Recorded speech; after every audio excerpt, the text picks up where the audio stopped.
Hello बच्चों, the question says which term of the AP 9, 14, 19, 24, 29 and so on is 379 question mark. So यहाँ पे हमसे पूछा गया है कि एपी का कौन सा टर्म होगा जिसकी इतनी वैल्यू है। तो इस क्वेश्चन को सॉल्व करने के लिए हम यहाँ पर की कंसेप्ट यूज करेंगे। सो our key concept will be nth term of an AP is given by a plus n minus 1d, where a is the first term of AP, n is the number of terms and d is the common difference. So यहाँ पर जो हमें given AP है that is 9, 14, 19, 24, 29 and so on. अगर हम first term की बात करें तो our first term will be 9, ये आपका फर्स्ट टर्म हो गया। अगर डी की बात करें which is our common difference, so that will be 14 minus 9 because we know that d is equals to a2 minus a1। इनका डिफरेंस या फिर इनका डिफरेंस, किसी का भी डिफरेंस आपका डी होगा। So d will be equals to, यहाँ पर आ गया आपके पास 5। अब हम यहाँ पर लेट कर लेते हैं।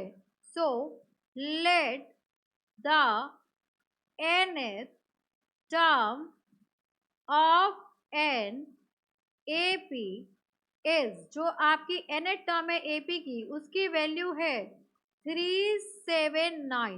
तो यहाँ पर हमें nth टर्म का फॉर्मूला पता है an is equals to a plus n minus 1d. So this is 379 is equals to first term is 9, so this will be 9 plus n minus 1, and common difference is 5. तो यहाँ पर आ गया आपके पास 5.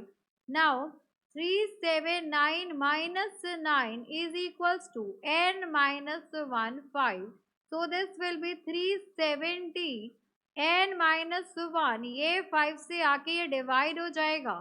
तो अगर मैं इस 5 से डिवाइड कर दूं तो यहाँ पर आएगा 5 7 जा 35, देन 36 37, 5 4 जा 20, so 74 is equals to n minus 1, so n will be equals to 74 plus 1। तो यहाँ से आ जाएगा आपके पास कि 75th term of AP will be equals to 379।